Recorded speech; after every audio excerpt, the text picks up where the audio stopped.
I said, "Go ahead, but if you walk out that door, this marriage is over." I thought she'd cry, thought she'd throw down her coat, yell something, break, but she didn't. She quietly picked up her passport and disappeared. No goodbye, no hesitation. I sat there, on the same old couch, heart still pounding with anger, still sure, she'll come back, just like always. But she didn't. One day passed, then two, then a week. I started texting, calling, no answer. Her best friend, the only one who picked up, said just one sentence: "You hurt her more than you think." That line kept me up for nights. I kept asking myself, what did I do? I didn't cheat. I didn't scream or hit her. I used to believe I was a good husband, hardworking, loyal, but somewhere along the way, I forgot the one thing that mattered most. A month later, I got a handwritten letter from Emily, and what she wrote forced me to finally face the man in the mirror, the one I'd been avoiding for years. That day wasn't the end. It was the beginning of the hardest conversation I've ever had in my life, with myself. If you've ever thought you're doing enough, but still made someone feel invisible, this story might be for you. The house felt different the moment she left, quieter, heavier, like the silence had weight. I sat there for hours, staring at the door, still expecting it to open, still thinking she'd storm back in, furious, exhausted, but here. I texted, "Where are you?" No reply. I called, straight to voicemail. That wasn't like Emily. She always responded, even when she was angry. I tried to stay angry, tried to tell myself she was overreacting. But somewhere between the third unanswered call and the fourth hour of silence, something inside me shifted. I looked around. Her coat was gone. So was the small suitcase from the closet. And the drawer where she kept her passport? Empty. This wasn't a break. She wasn't cooling off. She had planned this. Or maybe she had made the decision long before that night, and I had been too blind to see it. That night, I didn't sleep. I kept pacing through the house, the kitchen, the hallway, back to the living room, as if walking in circles could reverse time. Every sound outside made me look toward the front door. Every hour that passed made it harder to lie to myself. By morning, I checked her side of the bed, untouched, still perfectly made. I opened her closet again, half empty. Not just a few shirts or a pair of jeans. She took essentials, a laptop, documents, chargers, medication. This was real. She wasn't coming back tomorrow, or the next day. That's when the panic started to settle in. Not the loud kind, the quiet, cold kind that sinks deep into your chest and doesn't leave. I thought back to the night before, the look on her face when she stood at the door. She wasn't angry. She was done, and I never even saw it coming. I spent the next few days convincing myself it was temporary. Maybe she just needed space. Maybe she'd call once she cooled off. Maybe I'd come home one evening and find her on the couch like nothing happened. But each day, the silence grew heavier, and my excuses grew thinner. I started reaching out, her coworkers, her sister, even her yoga instructor. No one picked up, or worse, they did, and hung up. On the fifth day, her best friend Maya finally answered. There was a long pause. I said her name once, then again, and all Maya said was, "She's safe, but you hurt her more than you think." Then she hung up, just like that.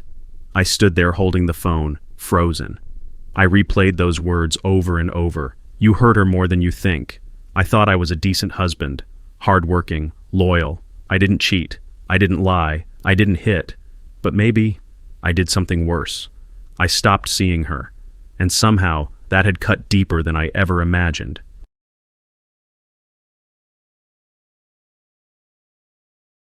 I kept replaying it in my head. You hurt her more than you think. At first I didn't understand. I didn't cheat. I didn't scream. I didn't leave.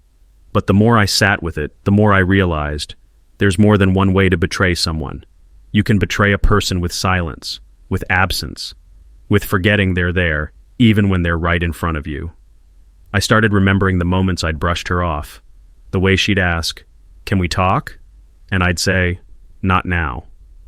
The dinners I skipped, the glances I stopped giving, the nights she went to bed without a single word from me. It wasn't one big betrayal. It was thousands of tiny ones, little cuts she carried for years, while I convinced myself we were fine. But love doesn't die in explosions. It dies in the quiet. And that silence had become deafening. 3 weeks after she left, I found it in the mailbox. An envelope with her handwriting. No return address, just my name. My hands shook as I opened it. It was a letter. 2 pages, neatly written. Every word felt like a punch to the chest. She said she was staying with her sister in Seattle. She wasn't sure about divorce. Not yet. But she needed distance. Time to think. And then came the line I'll never forget. Your words didn't just hurt me that night. They've been hurting me for years. She listed the moments I'd dismissed her. The birthdays I forgot. The times I walked away when she needed me most. She didn't yell. She didn't blame. She just told the truth.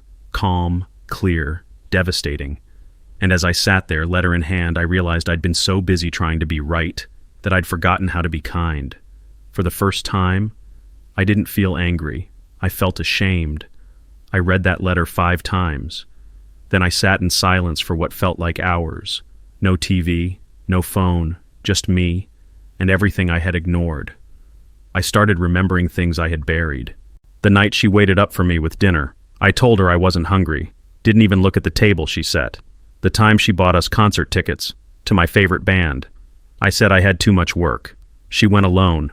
All those quiet evenings when she sat beside me on the couch, hoping I'd notice her. Say something, anything. But I didn't. I scrolled. I answered emails. I nodded without listening. And every time I did that, she shrank a little more. Not physically, but emotionally. Like she was slowly fading from the room until one day, she just wasn't there anymore. I didn't lose her overnight. I lost her over years. And I didn't even notice.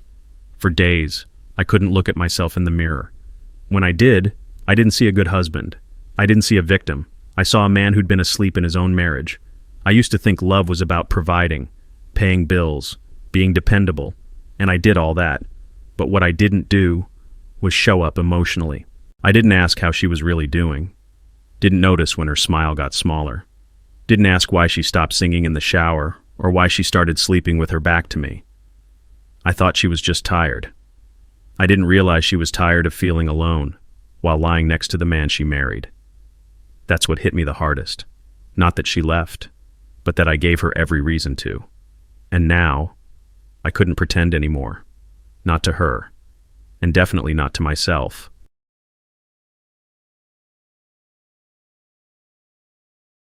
A week after her letter, I booked my first therapy session, not to win her back, not to prove anything, but because I didn't recognize the man I'd become. The therapist asked me, "When was the last time you truly expressed how you felt?" I didn't have an answer. I talked about work, stress, deadlines, but feelings? No, that part of me had been locked away for years. And then we went deeper, into my past, into how my father never showed emotion, how I was taught that real men stayed quiet, did their job, didn't complain, didn't cry. But somewhere along the way, that silence became my default. Not just with Emily, but with myself, and it nearly destroyed everything I loved. After my 3rd therapy session, I sat down to write her back. Not a text, not an email, a real letter, like hers, with pen, paper, my own hand. At first I didn't know where to begin. I stared at the page for an hour. Then I just told the truth. I told her what I remembered. The moments I missed, the dinners I ignored, the quiet pain in her eyes I never stopped to ask about. I didn't make excuses, didn't beg. I wrote, "I'm not writing to win you back. I'm writing because you deserve better from me, and I see that now." I told her I was in therapy, that I was working on understanding the man I had become and who I wanted to be. I sealed the envelope with a shaky hand, and for the first time in months, I felt honest. Not hopeful, just honest. 2 weeks later, I opened the mailbox and found another letter. Same handwriting, same Seattle postmark. My hands trembled as I opened it. I didn't expect a response. Part of me thought she'd already moved on. But there it was, her voice again, soft on the page. She wrote, "Thank you for your letter. I wasn't sure if I wanted to read it, but I did. Twice." She didn't say much at first. No talk of getting back together, no promises, just honesty. She told me she was also in therapy, that she needed space, that trust, once broken, isn't rebuilt overnight. But then she wrote something that stopped me cold. "Your letter meant something. It didn't fix everything, but it mattered. And that was enough." Not hope, but a crack in the wall, just wide enough for light to come through. After that, we started writing more often, once a week, then twice. Not long letters, sometimes just a page, but each one felt like a lifeline, a small thread stitching something back together, even if we didn't know what yet. We didn't talk about the past all the time. Sometimes we wrote about our day, books we were reading, things we noticed on walks, how the rain in Seattle felt different from Boston. I kept my words simple, no pressure, no guilt, just truth. She told me she'd started drawing again, that her sister's dog had grown attached to her, that she was sleeping better, finally. And I didn't take that personally, because maybe, for the first time, it wasn't about me. It was about two people learning how to speak, not as husband and wife, but as human beings, wounded, honest, and trying.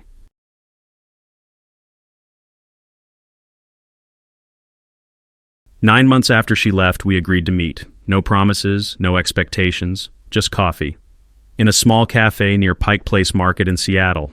I got there early. My hands wouldn't stop sweating. I kept checking the door, like some nervous teenager on a first date. And then, she walked in. Emily, same eyes, same walk. But something was different. She looked lighter, not happier, not sad, just grounded, like someone who had survived a storm and learned how to breathe again. She smiled, softly, and I stood up, unsure if I should hug her. She nodded, and I did, gently, like I was holding something fragile, because I was. We sat down, and for a while we just looked at each other. No words, no agenda. Just two people, finally in the same room, after spending so long in separate worlds. We didn't dive into the big stuff right away. We talked about the coffee, the weather, her sister's garden, my new habit of journaling. It was ordinary. But underneath it all, there was something steady, something unspoken. After a while, she looked at me and said, "You seem softer." I smiled, a little embarrassed. I feel like I finally stopped pretending. We didn't talk about fixing things, or going back. We talked about how it felt to be alone, what silence taught us, what we feared most when the house went quiet. She told me, "I stopped crying the second week, not because I stopped hurting, but because I finally felt heard. By myself." I nodded. I knew exactly what she meant. For the first time in years, we weren't pretending everything was okay. We were just two people, telling the truth, without blaming, without fixing, just finally being honest. We didn't rush back into anything. There were no talks of moving back in, no sweeping declarations of love, just an agreement. Let's take this slow. We kept writing, sometimes meeting on weekends, sometimes just a phone call. We gave each other updates, not to check in, but to share. She told me about her therapy, the walls she'd built, how she'd spent years trying to be easy to love while shrinking herself smaller and smaller. I told her how I was learning to sit with discomfort, how I was starting to feel things I used to shut down, fear, regret, longing. Neither of us tried to fix the other. We just showed up, week by week, letter by letter, not rebuilding what we had, but building something new from the pieces we'd both held onto. It wasn't romantic, it was real. And sometimes, that's harder. But it's also what lasts. 16 months after she left, I moved to Portland. Not for her, but for me. To start fresh. To be closer, yes, but not to crowd her. We still lived separately. Different apartments, different routines. But we met often. Walks in the park, quiet dinners, books exchanged, sometimes just sitting in silence, without needing to fill it. We didn't call it getting back together. We didn't label it at all. We were simply learning how to be near each other again, without fear, without the weight of old expectations. She'd touch my arm when she laughed. I'd catch myself watching her stir her tea, marveling at how familiar and yet how entirely new she felt. Every moment was careful, not fragile, but intentional. We weren't returning to what we lost. We were walking side by side towards something we'd never had before.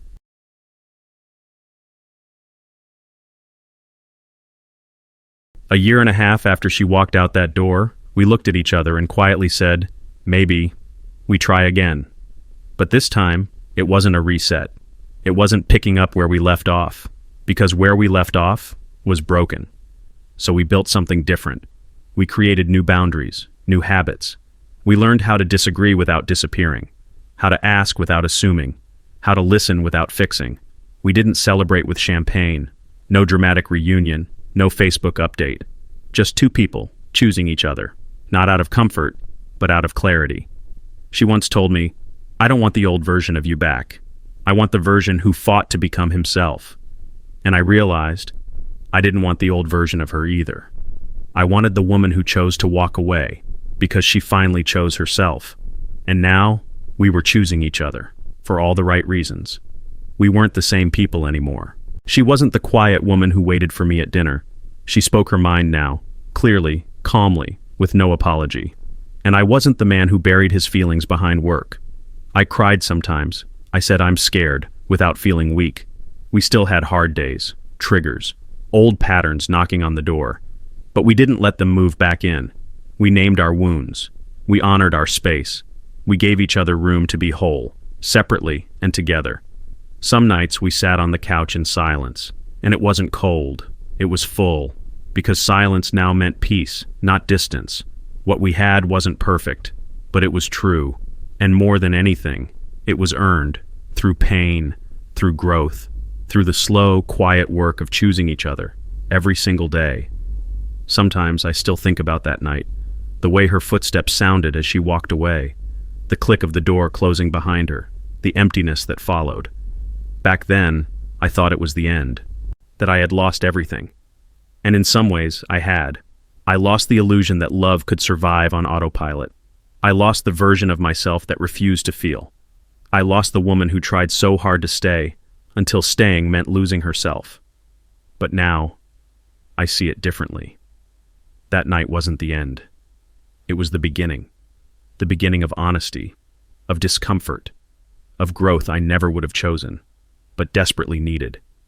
She had to leave for me to wake up, and I had to lose her to finally find myself. And somehow, we both came back not to what we were, but to who we had become. They say every relationship has a breaking point.